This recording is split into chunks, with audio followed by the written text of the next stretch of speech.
All right, we're in the garage. Let's get straight to the point. This is an MXT575 GMRS radio from Midland. It's 50 watts of power. We've been running the prototype in the truck for the last year. Midland's gone to production with it, and we're going to replace it. And we're going to show you how easy it is to get it installed in the MSO Tacoma. Let's get started. I'll tell you, Midland has come a long way since we started working with them back in, I don't know, maybe 2 years of Mountain State Overland. That would have been like 2014. The base unit itself includes a USB-C quick charge port. And speaking from the prototype model, I can attest that it is a very quick charge. What's really cool is that it'll fit in the same space inside the center console of the Toyota Tacoma as did the MXT400, right? So the MXT400 is the 40 watt model that we ran forever. The good thing about the 275 and the 575 radios is that you've got a speaker right here in your hand, right? So if you want to remote mount this unit somewhere, you can hear and control everything from the radio right here at your hand, so you don't have to look at anything. As you can tell, it's a dead face. It's designed to mount and tuck away somewhere. Got a little maybe 3 dB antenna. Haven't looked at the specs yet. And then we got a magnet mount. What's going to be really fun is this is a direct plug and play what's already in the truck. I've now had 3 radios on that harness. It's going to be a very straightforward install. Got a little sticker, some screws. We're not going to need all that because I've already got everything mounted in the truck. And it's really something. I mean, I think the biggest thing that was a plus on the radios was putting the weather band on there. We have an inReach, a Garmin inReach in the truck, and I can pull weather, and it's actually pretty accurate. But having weather band on a radio, and if you're in a dense forest area and you can't get to the satellite, stuff like that, that's clutch, right? So, and they're really touting this USB-C charge port as being able to charge a laptop. Now, I'm not sure if that will work or not. I can certainly test it because I do have a USB-C MacBook Pro charge cord. So, be kind of interested to see if I can pull enough power through the radio, then to charge the laptop. We've got 8 repeater channels. We could talk back and forth with GMRS and FRS. We've got high power, mid power, and low power settings on these radios too. Just a fantastic unit. Audio quality is really good. Reception is really good. It's almost, you hear it or you don't. You can adjust the squelch on these radios too, so that you can kind of cut out all the static and some of the fuzz. So I really think I'm going to focus on finding a better mounting location for the antenna. We can show you back here on the truck.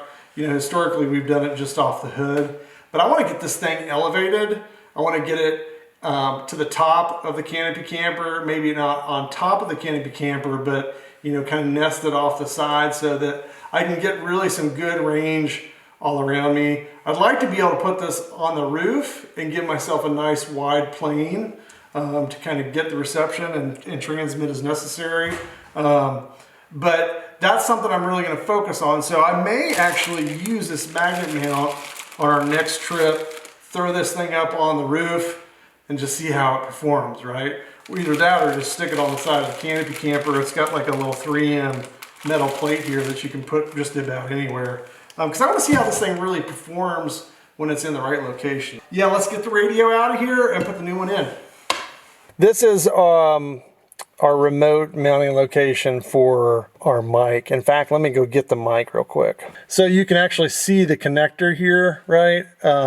It's really as easy as going like that, and then we've got a connection. But if I want to pull this thing out when I'm not using the radio, which I'm really only using the radio on our trips, otherwise the truck's just kind of parked, I can put that cap back on there, roll this guy up, and put him in the center console, right? It's that easy. All right, here is the prototype model we've had in the truck for like a year.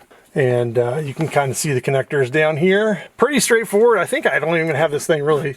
It's just kind of in there. It slides in there. It doesn't move around because it's so heavy, but I've got a hole drilled in the bottom you know, to feed my antenna and stuff like that through. And like I said, I'm not going to take the antenna through the firewall like it is right now. For this next trip, I'm just going to run the cable loosely out of the truck, stuck it underneath the floor mats.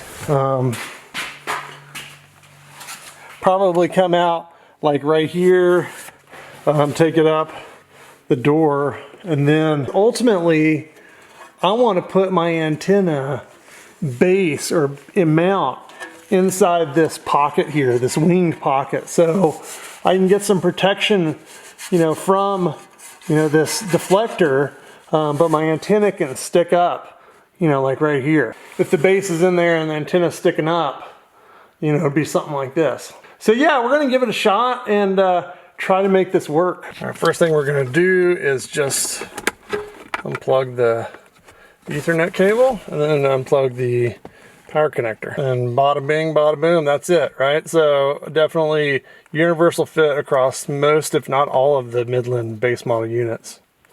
Okay, I've slid the radio out here. Now I'm just going to loosen the antenna cable off the back. The hole for the antenna and the wire to come through is kind of drilled down here, and I've taken and split the felt and covered it up around it, so it's really nice. It's a tight fit, and you need to make sure that that antenna cable, you know, can push through the bottom of the center console, so you don't have to cut out the whole thing. You can just kind of ream out or use a hole saw to cut a large hole right here, so you can keep the rest of this intact.